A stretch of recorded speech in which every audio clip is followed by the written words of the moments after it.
बोलिए सद्गुरुदेव भगवान की जय, गुरु माता की जय, भगवान भोलेनाथ की जय, माता कामाख्या की जय, गौ माता की। बोलिए सभी संतों की जय, बोलिए सच्चे दरबार की जय, करोली शंकर महादेव धाम की जय, गंगा मैया की जय, हर हर महादेव।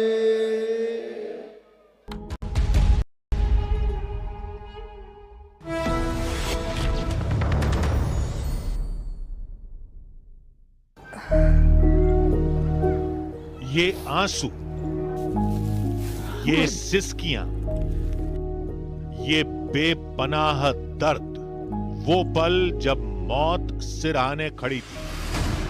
पिताजी हमारे एक भयानक रोग से ग्रसित हो गए। बायोप्सी में बताया कि कैंसर है। वो लम्हे जब जिंदगी तिल तिल कर तड़प रही थी। मैंने सुसाइड ऑलमोस्ट अटेम्प्ट कर भी लिया था। जैसे मैं हाथ पे अपने ब्लेड से मारने लगती थी। ऐसा लगता था ना कि एकदम ही कि अब मुझे जीना नहीं है, मर जाना है। वो हालात जब बर्बादी सामने थी, लेकिन जिंदगी बेबस। मैं जन्म से ही नेत्रहीन था और मैं कुछ भी, जीरो विजन था, कुछ भी देख नहीं सकता था। हर दर पर दामन फैलाया, हर चौखट पर सर पटका। कोई ऐसा लगभग हॉस्पिटल नहीं है कंट्री का जिसको हमने विजिट नहीं किया होगा। मुझे 18 साल हो गए थे शादी के, बच्चे नहीं थे मेरे। सभी जगह दिखाया, बहुत जगह दिखाया, बनारस दिखाया। और जब सब विकल्प समाप्त हुए, तब एक आवाज गूंजी। यहाँ केवल प्रार्थना और संकल्प है। आपकी आस्था, विश्वास, श्रद्धा के अनुरूप आप करते हैं, वैदिक प्रक्रिया करते हैं, आप स्वयं ही ब्रह्म देवता करते हैं और आप स्वस्थ होते हैं। फिर आंखों में आंसू रह गए, लेकिन उनकी तासीर बदल गई। मेरे माथे पर निसंतानता का कलंक लगा हुआ था, जो बाबा ने मुझे चंदन लगा करके आज मुझे ऊंचा स्थान दिया है। गुरुदेव ने मृत्युंजय से कहा, हमारे हाथ में ये क्या है? इसने कहा कि मोबाइल है गुरुदेव। ओहो, तो तुमको दिखाई देने लगा। देखो तो तमाशा, बूझो तो पहेली, सुलझाओ तो गुत्थी, और शामिल हो जाओ तो। हमें लगा कि ये ऐसे इतना बड़ा चमत्कार कैसे हो गया, और मेडिकल साइंस ये फेल हो गई। यहां बाबा और भक्तों की पुकार है, वहीं उनके दावों पर विज्ञान की ललकार है। ऐसा संभव ही नहीं है हवन से, पूजा पाठ से फिर से वो दिखने लग जाए। ब्लाइंड सेंटर हैं जहाँ पे नेत्रहीन रहते हैं, उनके ऊपर एक प्रयोग करना चाहिए इनको। 50% भी की रोशनी अगर आज आ रही है, अगर इस माध्यम से आ रही है, तो वो मानने लायक है। आज होगी विज्ञान और विश्वास की टक्कर। आज खुलेगी करौली सरकार धाम की हकीकत। आधी हकीकत आधा फसाना में आज देखिए करौली सरकार के संकल्प का सत्य।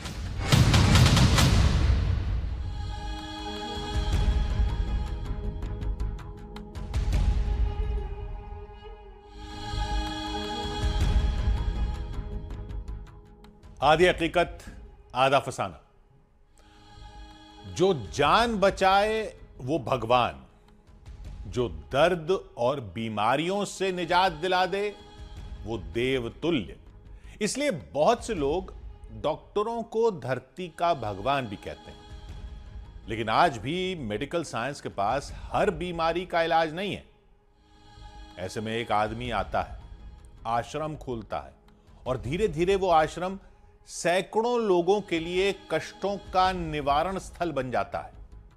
दावा किया जाता है कि उस धाम में असाध्य रोग जैसे कैंसर, खराब किडनी, ट्यूमर या न्यूरोलॉजिकल समस्या सब जड़ से खत्म हो जाते हैं। सुनने में यह असंभव लगता है, फिर जो लोग खुद को मरीज बताकर इसकी पुष्टि करते हैं वो कौन है? किराए के कलाकार, बाबा के एजेंट, या इत्तेफाकन ठीक हुए लोग? या फिर धाम में वाकई नामुमकिन मुमकिन हो रहा है? चलिए पता करते हैं।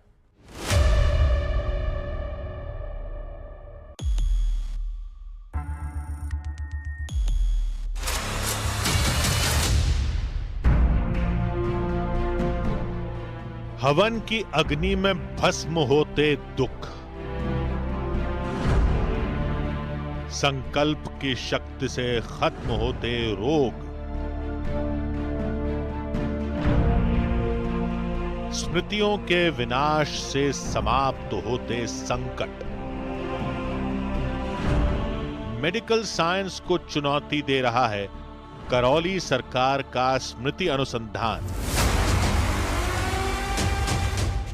क्या ये सारे दावे सच हैं, हकीकत है या फसाना है, चमत्कार है या आडंबर है?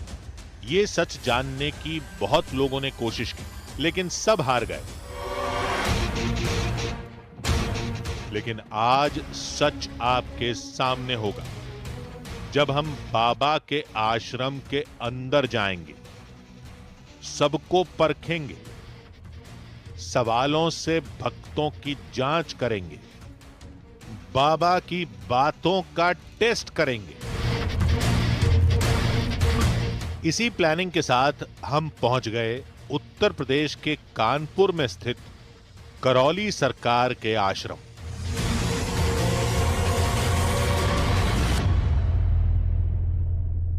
क्या हवन पूजन और स्मृति के जरिए किसी की बीमारी ठीक की जा सकती है? कानपुर के करौली सरकार दावा करते हैं कि वो और उनके शिष्य किसी भी शख्स को सामने खड़ा करके उनकी बीमारियों को स्कैन कर लेते हैं और फिर उसका पूरा समाधान कर लेते हैं। आज हम पहुंचे हैं कानपुर करौली सरकार के दरबार में। उनकी चिकित्सा पद्धति के बारे में आपको बताएंगे, उनके दरबार के बारे में आपको बताएंगे और जानेंगे क्या है सच्चाई, क्या है फसाना। नाउम्मीदी की गहराई में जब जिंदगी डूबने लगे, तब तिनके समान भरोसा भी विश्वास हासिल कर लेता है, फिर चाहे वो सच्चा हो या झूठा। आश्रम के बाहर जुटी ये भारी भीड़ इस बात का सबूत है। मस्तक पर त्रिपुंड, गले में बाबा की माला, सैकड़ों की भीड़, गाड़ियों का रेला।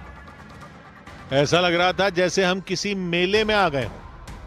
ये तो समझ आ गया था कि बाबा पर विश्वास करने वालों की संख्या बहुत बड़ी है, लेकिन ये विश्वास सच की कसौटी पर कितना खरा उतरता है, ये थोड़ी देर में आप खुद देख लेंगे। अंदर दाखिल होते ही लंबी लाइन लगी दिखाई दी। पता चला कि आश्रम में होने वाली क्रियाओं के लिए सबसे पहले पर्ची कटवानी पड़ती है।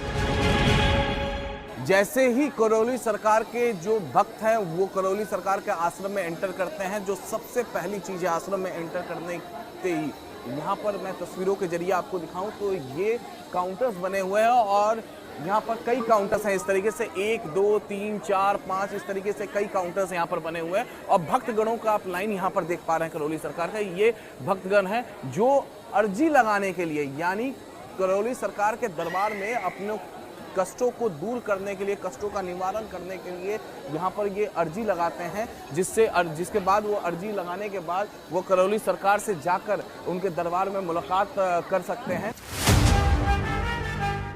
बाबा के साधकों का दावा था कि जिसकी पर्ची कट गई उसकी समस्या का निदान तय है।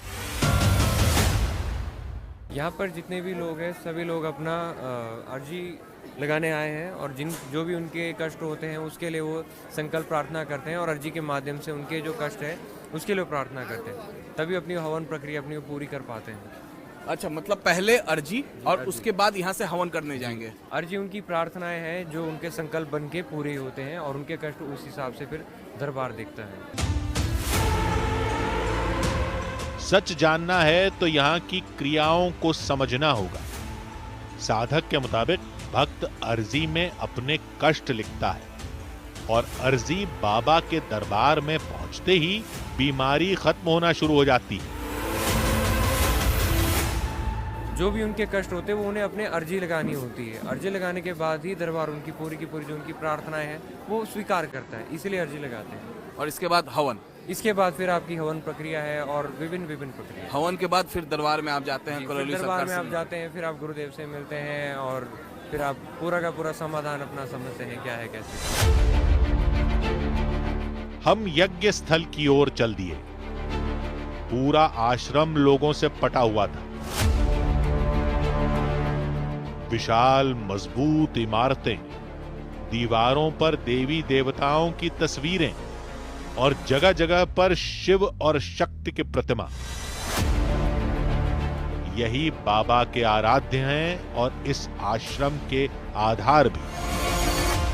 करौली सरकार जो है पंच तत्व से वो अपनी चिकित्सा करने का दावा करते हैं और पंच तत्व में आकाश, धरती, वायु जिससे हम सांस लेते हैं, जल और अग्नि की सहायता से वो यहाँ पर पूरी तरीके से चिकित्सा करते हैं, यानी वो अपने मेडिकल साइंस को इसी पंच तत्व से वो चलाते हैं।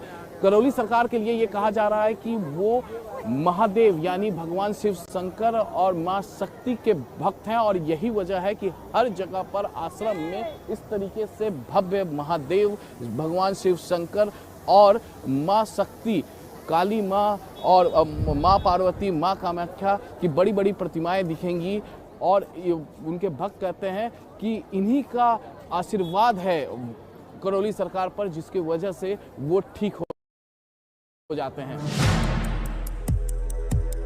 कुछ इमारतों को पार करके हम वहां पहुंचे जहां हवन हो रहा था। इमारत के अंदर विशाल हवन कुंड था। पास ही पुरोहितों की टोली माइक पर मंत्रोच्चारण कर रही थी।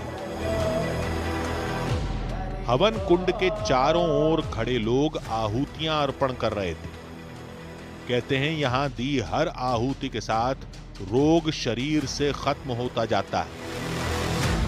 हवन के बाद क्या करते हैं? हवन के बाद में रुद्राभिषेक के लिए जाते हैं।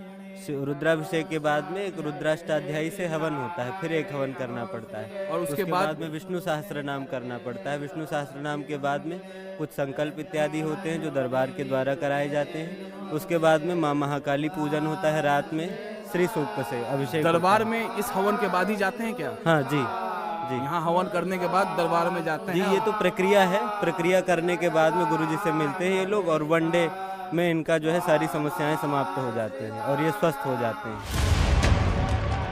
बीमार लोगों या उनके परिवार वालों के अलग अलग बैच बनाए जाते हैं, फिर वो पुरोहितों के निर्देशानुसार हवन करते हैं। एक बैच के बाद दूसरा बैच हवन करता है। जनमांतरकृतानि च तानि सर्वाणि नश्यन्तो। इस मंत्र का अर्थ है यानि कानि च पापानि जन्मांतरकृतानि च, क्योंकि आत्मा का कभी नाश नहीं होता है। महज हवन करने से रोग नष्ट हो जाए ये मान पाना मुश्किल था। हमने सोचा चीन पद्धति होने के कारण आश्रम उसे गुप्त रखता हो। वहां हो रही हर हरकत को हम बेहद ध्यान से देखते रहे। करीब 1 घंटा बीत गया, लेकिन हमें वहां कुछ रहस्यमयी होता नहीं दिखा। तो हमने फिर से रोग नाश का रहस्य पूछा। लोग जो है कई प्रकार के विकार अपने जो है बुद्धि में धारण कर रखते हैं, उससे ग्रसित रहते हैं, पीड़ित रहते हैं, परिवार में क्लेश रहता है। उससे मुक्ति के लिए शरीर के जो कष्ट होते हैं, जो हमारे 7 शरीरें हैं, 6 शरीरें हैं, उनके द्वारा जो भी रोग उत्पन्न होते जाते हैं हमारे स्थूल शरीर में, सूक्ष्म शरीर के द्वारा, तो इस हवन से हम लोग जो है ऊर्जा प्राप्त करते हैं। माँ भगवती की आराधना करते हैं, 10 महाविद्या की जो है हवन करते हैं, 10 महाविद्या का, तो उससे हम लोगों को ऊर्जा प्राप्त होती है। तो उसी ऊर्जा के माध्यम से परम पूजनीय गुरुदेव भगवान श्री करौली शंकर महादेव जो है भक्तों की चिकित्सा करते हैं।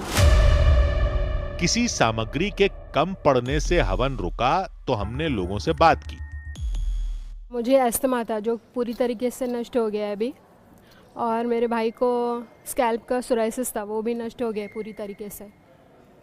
सिर्फ करौली सरकार के यहाँ आने से नष्ट हुआ? हाँ, उसके पहले हम लोग बहुत जगह गए थे लेकिन कुछ नहीं हुआ था, लेकिन यहाँ पे आए सब एक ही हवन में, वन डे हवन में पूरा चला गया।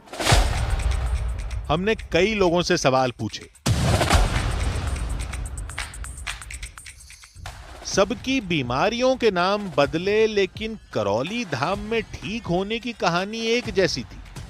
और वो लोग बीमार हुए फिर आश्रम में ही ठीक हुए, इस बात का सबूत क्या है? इसलिए हमें उनकी बातों पर शक होने लगा था। आधी हकीकत आधा फसाना की टीम वहां लोगों से सवाल करेगी, पूरी व्यवस्था को परखेगी।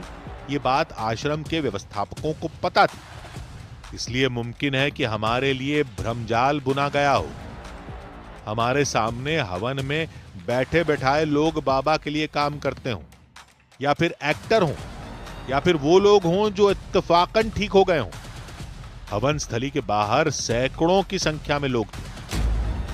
हमने तय किया कि बिना किसी को बताए बाहर किसी को भी चुनकर बात करेंगे, क्योंकि सैकड़ों कलाकार या एजेंट बुला पाना लगभग नामुमकिन काम है। हमने आश्रम में तलाशना शुरू किया।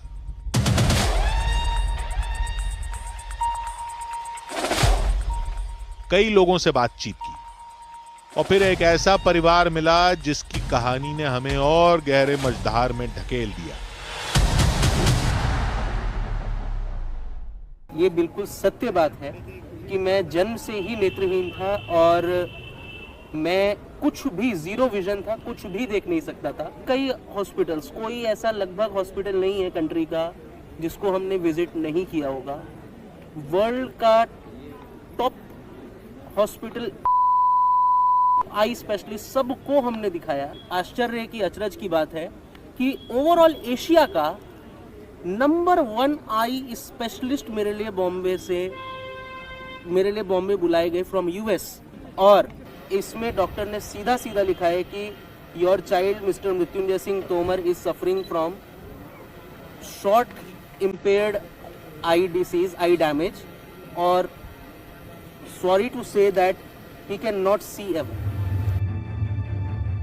जब सारी उम्मीदों ने दम तोड़ दिया तब प्रारब्ध ने यहां खींच लाया।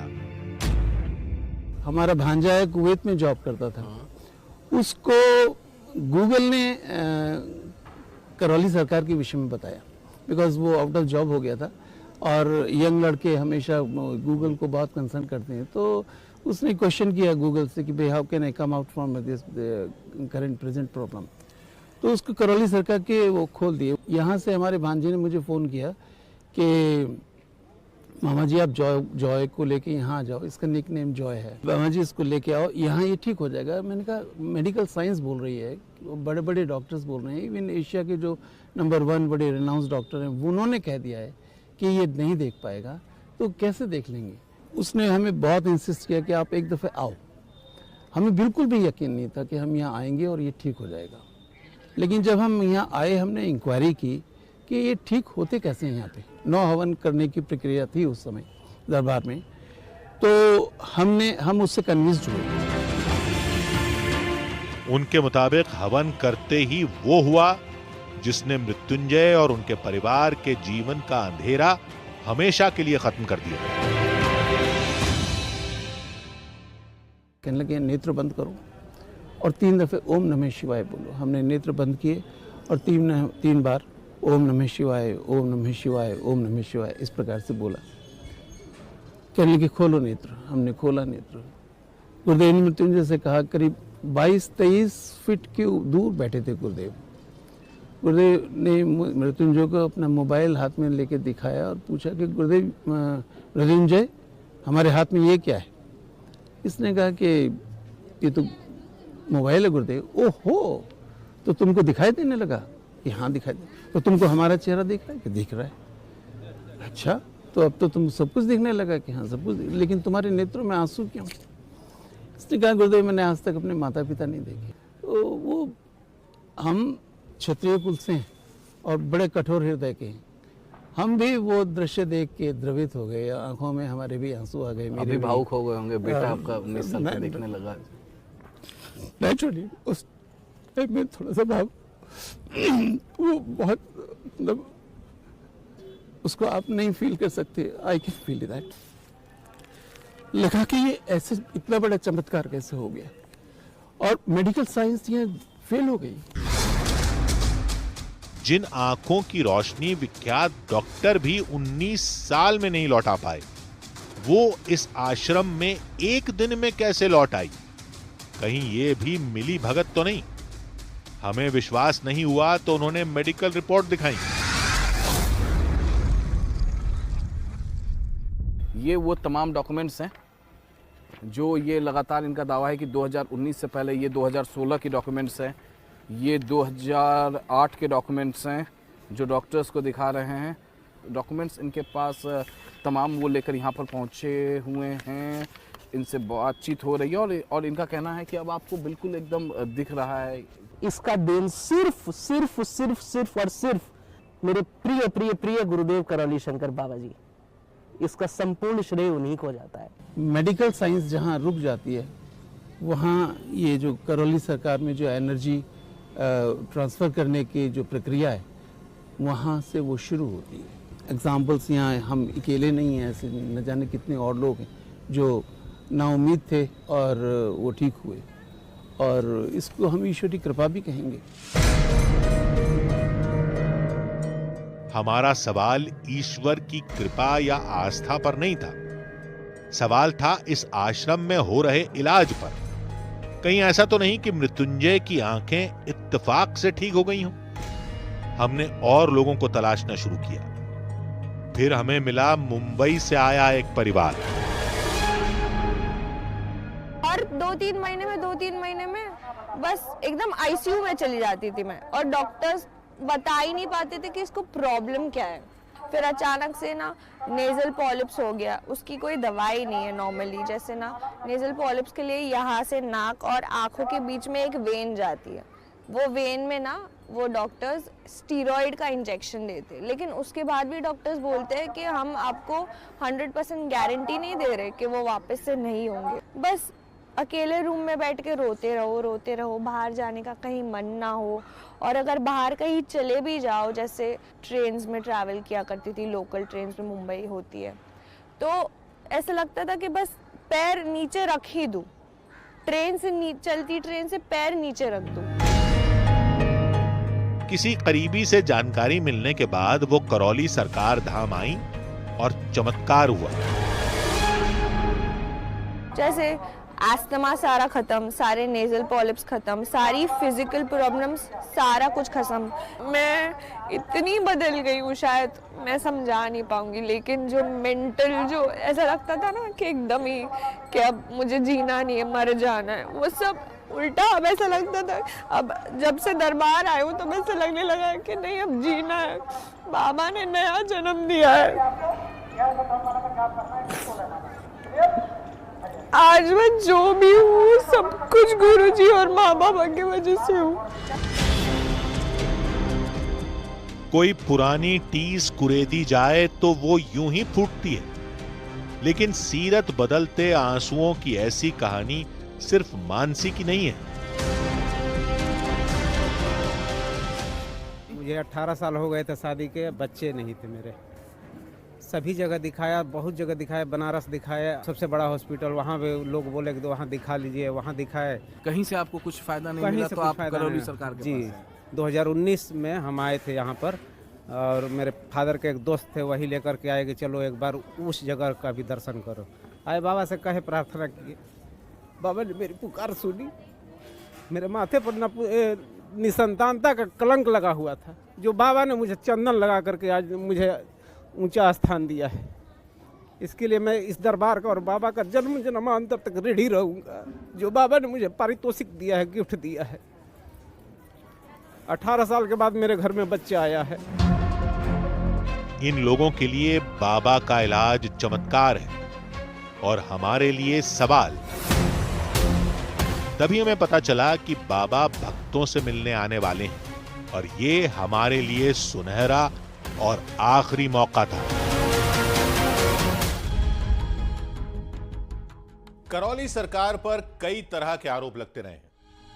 जैसे रोग ठीक करने का झांसा देकर मोटी रकम ऐंठना, कलाकारों को मरीज बनाकर पेश करना, उनसे बीमारी ठीक होने की मनगढ़ंत कहानियां सुनवाना और एक बड़ी टीम का होना जो चमत्कारी बाबा के तौर पर उनकी इमेज बनाती है। करौली सरकार का आश्रम बहुत बड़ा है, इसलिए टीम का बड़ा होना लाजमी है, लेकिन वो टीम करती क्या है यह पता करना मुश्किल है। तब तक हमने जो जांच की थी उसमें हमने भीड़ से अपनी मर्जी से लोग चुने और उनसे सवाल पूछे। सैकड़ों कलाकार मरीज बनाकर हमारे सामने भेजे गए हों, यह नामुमकिन काम है।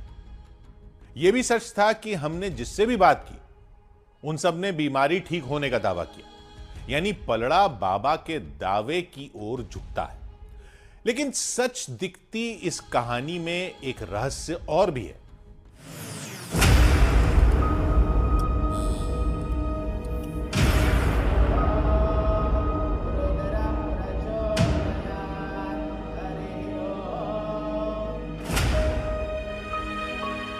अगर आंखें मन का दर्पण है तो एक बार इनमें झांकिए। किसी की आंखों में शून्यता दिखेगी तो किसी से बहता दर्द। कोई आंख उम्मीद का घर दिखेगी तो कोई भीड़ में अकेली, लेकिन सब थीं एक ही तरफ। इन सब का संगम थी करौली सरकार की गद्दी, उनका दरबार।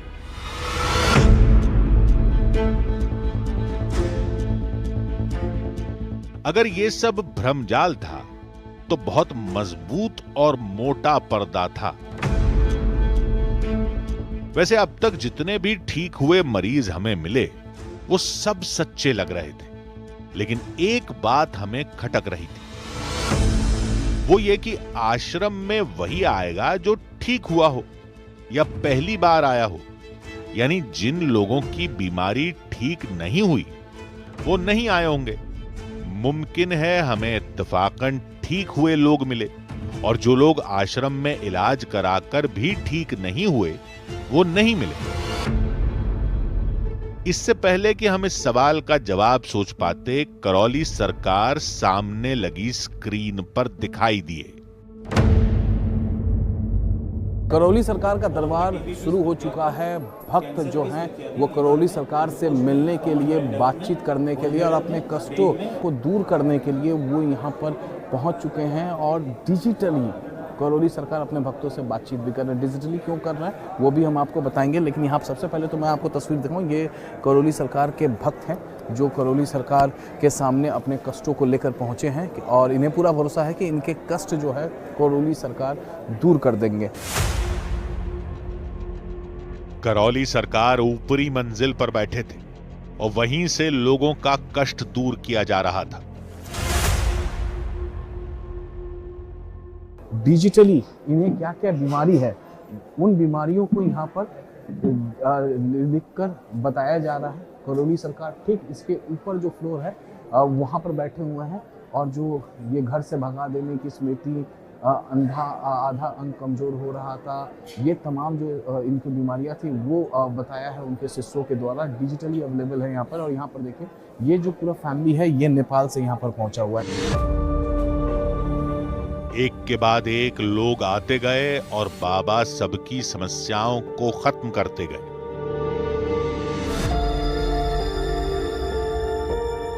श्वास फूलती थी, ब्रेन स्ट्रोक की स्मृतियां थी, पैरों में दर्द रहता था, माइग्रेन की स्मृतियां थी, हाथ पैरों में सूजन आ रही थी, कैंसर की स्मृतियां थी, ब्रेन में, रक्त में, ब्रेस्ट में, यूट्रस में, फेफड़ों में, गले में, कोलोन में और रेक्टम में। ये सारे कष्ट स्मृतियां बची हुई जो भी नष्ट हो गई। हमें एक खास बात नजर आई। करौली सरकार के आसपास बैठे साधक लोगों की परेशानियां लिख रहे थे। साधक वो पर्ची बाबा को दिखाते थे, उसके बाद बाबा लोगों को उनके कष्ट निवारण की जानकारी देते थे। बीच बीच में वो कुछ बुदबुदाते थे, जैसे वो इंसान के अंदर झांकने की या उसकी बीमारी को खत्म करने की कोशिश कर रहे हैं।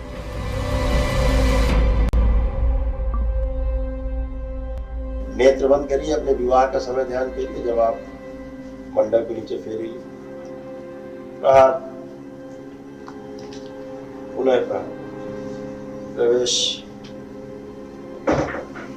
एक दूसरे के प्रति अटूट रहे और अटूट विश्वास। नेत्र खोल के अपने अपने बंधन खींचे 3 बार। ओम नमः शिवाय। ये प्रक्रिया उलझाने वाली थी। अब सवाल यह था कि रोग को नष्ट करने वाली शक्ति किस में है? बाबा के साधकों में, करौली सरकार में, या फिर यहां होने वाले हवन और मंत्रों में? बच्चों की तरह घुटना, कमर, कूल्हा, स्पाइन सब एकदम नई, एकदम फ्रेश। हाँ, आप कोई चिढ़ तो नहीं हो रही इनसे? नहीं, कोई चिढ़। बढ़िया, उठ बैठ के चेक कर लीजिए, एकदम बच्चों की तरह हो चुके हैं। जैसे बच्चे होते 4-5 साल के, ऐसे दोनों लोग हो चुके हैं। हमें पता चला कि थोड़ी देर में बाबा खुद यहां पर आएंगे, हवन करेंगे और जिनकी परेशानियां छुपी रह गई हैं वो पहले उभरेंगी और फिर खत्म हो जाएंगी। करौली सरकार के दरबार में इस वक्त आरती हो रही है और ये आरती तकरीबन 7 मिनट तक यहाँ पर होती है और जैसे ही ये आरती खत्म होगी उसके बाद करौली सरकार की एंट्री होगी इस दरबार में। और बताया ये जा रहा है कि करौली सरकार की जैसे ही एंट्री होगी इस दरबार में, यहाँ पर फिलहाल आरती हो रही है और आरती के बाद जैसे ही करौली सरकार आएंगे यहाँ पर हवन शुरू हो जाएगा।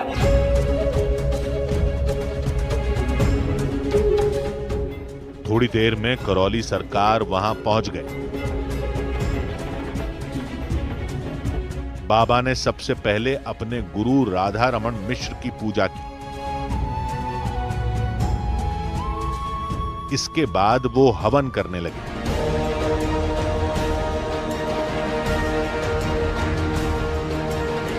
हवन की अग्नि जैसे जैसे तेज होती गई, उसके साथ ही कुछ लोगों के तेवर उग्र होते गए।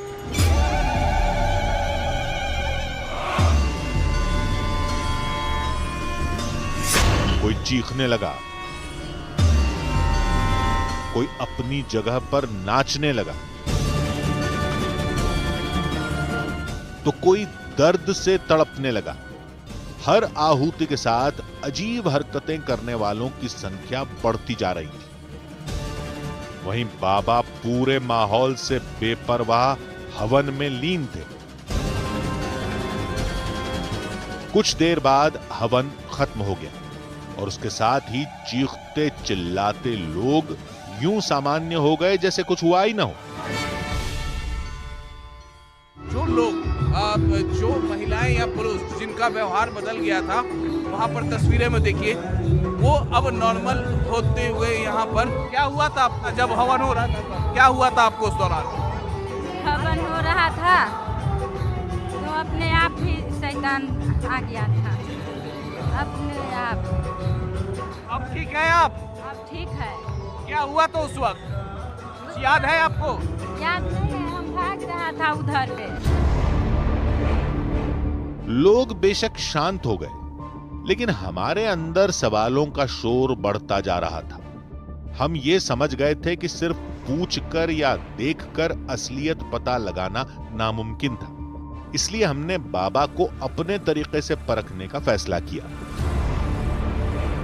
हमने करौली सरकार से मिलने का वक्त मांगा और वो तैयार हो गए।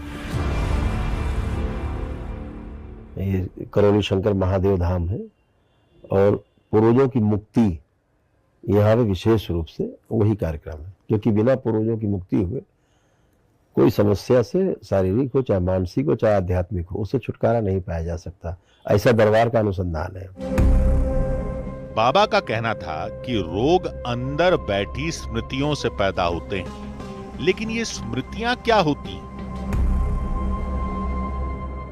लोग आते हैं अपनी श्रद्धा से, आस्था से, विश्वास से दरबार में, पितृ मुक्ति कराते हैं और स्वयं प्रार्थना संकल्प अपने लिए करते हैं, स्वस्थ होते हैं। क्योंकि दरबार का ऐसा मानना है कि 90% जो बीमारियां हैं नकली है, एकदम नकली है, उनका कोई अस्तित्व नहीं है, लेकिन व्यक्ति फिर भी पीड़ित है। वो अपने पितरों की, पूर्वजों की मृत्यु के समय की जो स्मृतियां होती हैं वो बनी रहती, वो नहीं जाती।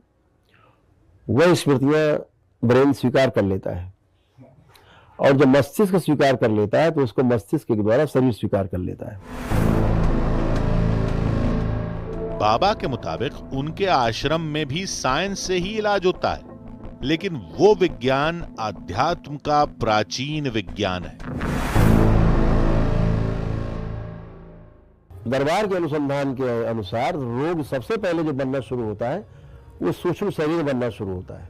और अगर सूक्ष्म शरीर में रोग बनेगा तो कैसे बनेगा? या तो आपके पिछले जन्मों में कोई कष्ट है, या आपके पितृपक्ष में पिता को, भाई को, किसी की मृत्यु हुई है, बाबा की, दादा की, परिवार में माँ की, तो वो जो कष्ट उनको रहे मृत्यु के समय के, उनकी स्मृतियां रहेंगी। मान लीजिए उनकी मृत्यु हार्ट अटैक से हुई है, तो हार्ट के कष्ट आपके परिवार में किसी न किसी को महसूस होने लगे, किसी को ज्यादा, किसी को कम।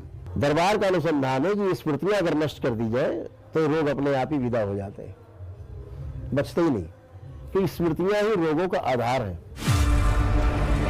हमने पूछा कि जिन बीमारियों के आगे मेडिकल साइंस फेल हो गई, वो बीमारी आश्रम में ठीक हो जाएगी, ऐसा क्यों माना जाए? अब शरीर बन गए, अब कभी नहीं ठीक होंगे। शरीर, लीवर सड़ गल गया है, बिल्कुल ही सड़ गया, बचा ही नहीं 10%, किडनी गल गई, जितने एसेंशियल ऑर्गन्स हैं दोबारा नहीं बनते डेड होने के बाद। यहां देखा जाता है कि फिर से बन जाते हैं। अब ये उसकी प्रार्थना और संकल्प में ताकत है, और वो इसलिए ताकत है, इसलिए फलित हो रही है उसका प्रार्थना कि वो सही ऊर्जा से, विराट ऊर्जा से, एक सकारात्मक ऊर्जा से उसका जुड़ा हुआ दरबार में, जो कि विज्ञान नहीं मानता इन चीजों को। हमने आज तक जो भी बातें सुनी या समझी थी, ये थ्योरी उससे एकदम अलग थी। लेकिन इस थ्योरी और दावों का सबूत क्या है? तो बाबा ने हमें ही चैलेंज दे दिया कि हम अपनी मर्जी से किसी को भी बैठा दें, वो तुरंत उसकी समस्या बता देंगे और उस समस्या को समाप्त भी कर देंगे। अगर ब्रेन सही नहीं है तो शरीर कभी सही नहीं रहेगा, कभी सही नहीं रहेगा। आप मेरे सामने दो आदमी लाओगे, ठीक? हमने अपने एक साथी को उनके सामने बैठा दिया। मेरे बारे में, और ये अर्जुन है, हमारा क्रू मेंबर ही है। इन दो, इस जरा कोई बीमारी या कुछ, हाँ बहुत कुछ कर देंगे, अभी तो सब बच्चे ही कर देंगे, सब बैठे हैं। तो वही लिख दो भाई, इसकी बच्चे की जो समस्या है। थोड़ी देर में पर्ची आ गई।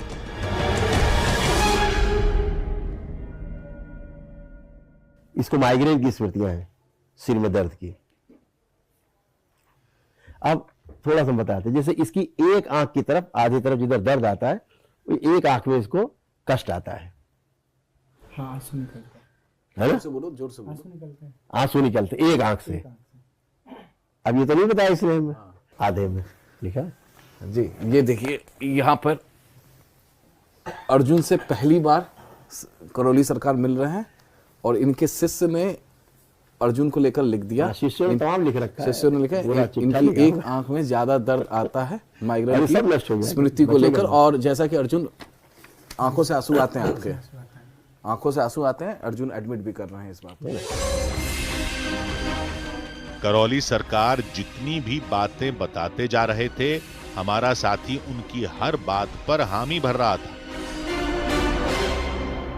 कभी कभी शरीर में कंपन सा इसको महसूस होता है, आता है कंपन, सब देखिए, सब लिखा है जी, बिल्कुल सब लिखा हुआ है। हृदय के स्थान पर अचानक से दर्द होता है। कभी कभी इसको ऐसी स्मृतियां आती हैं खतरनाक, सुसाइड करने का मन करने लगता है, सुसाइडियल थॉट्स आते हैं।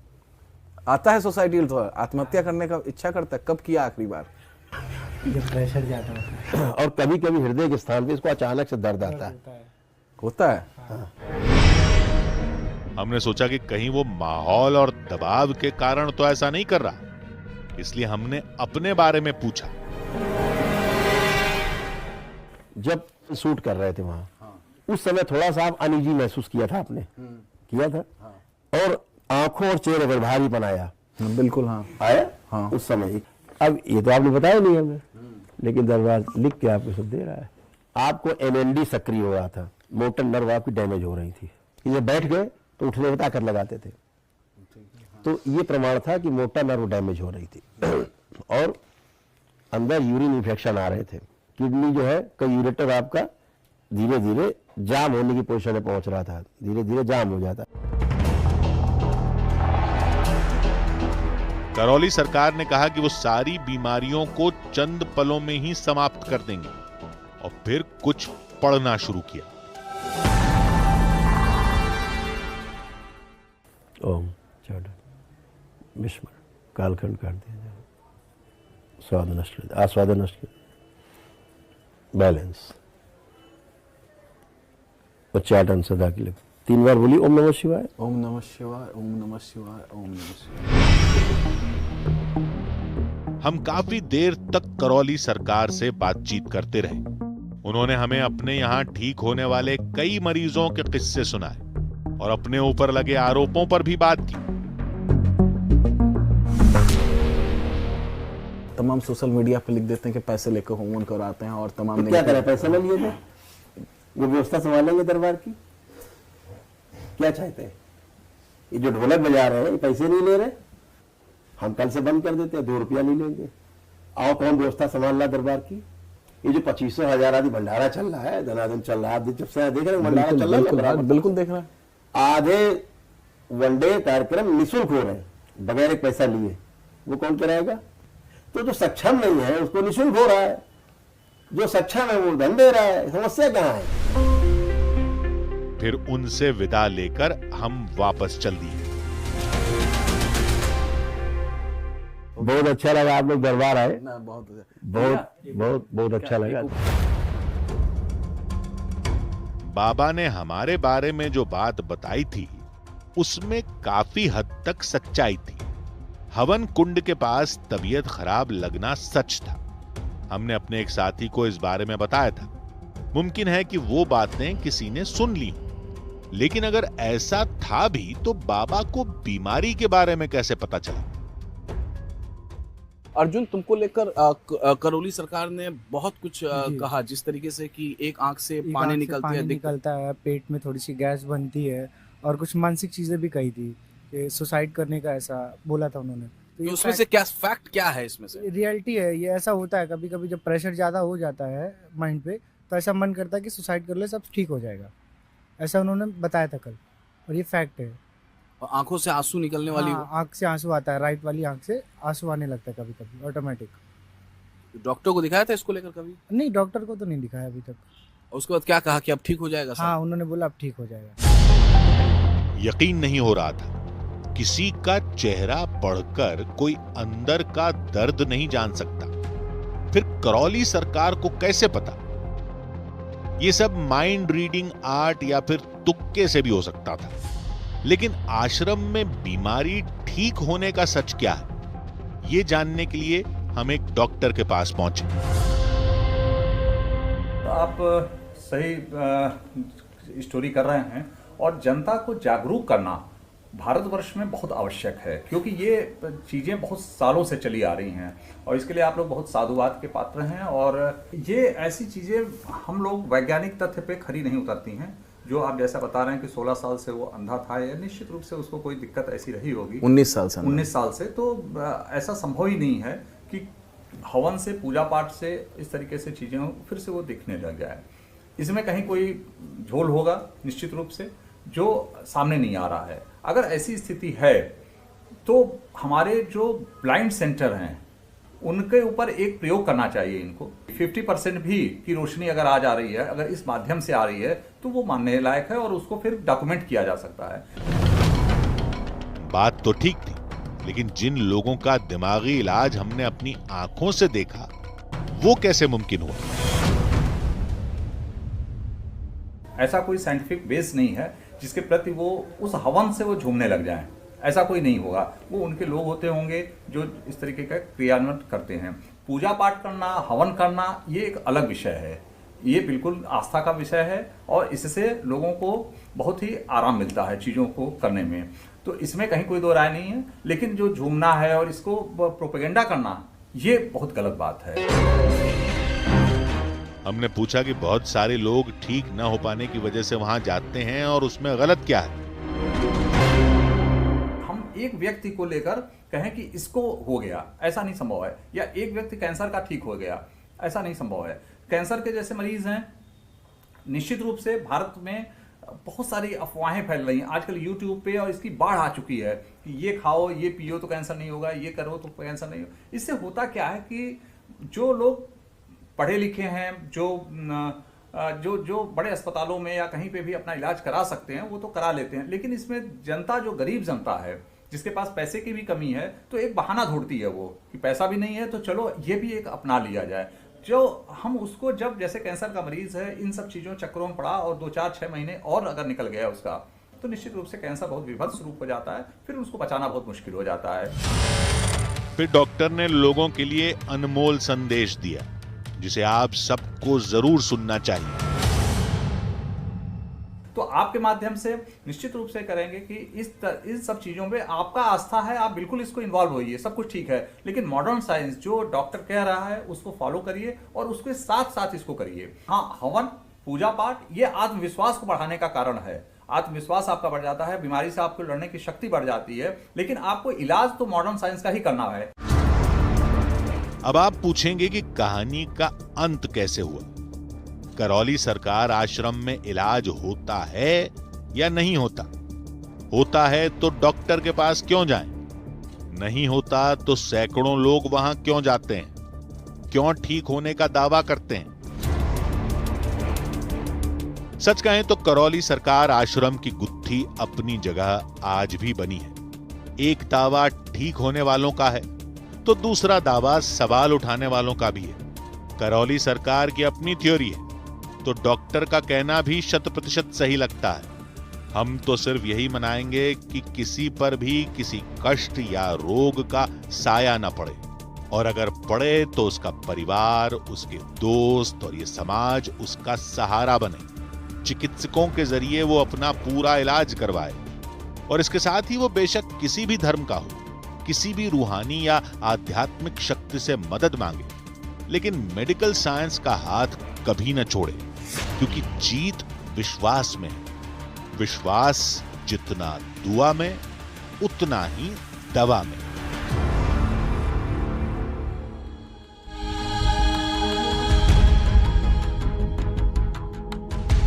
बोलिए सद्गुरुदेव भगवान की जय, गुरु माता की जय, भगवान भोलेनाथ की जय, माता कामाख्या की जय, गौ माता की, बोलिए सभी संतों की जय, बोलिए सच्चे दरबार की जय, करौली शंकर महादेव धाम की जय, गंगा मैया की जय, हर हर महा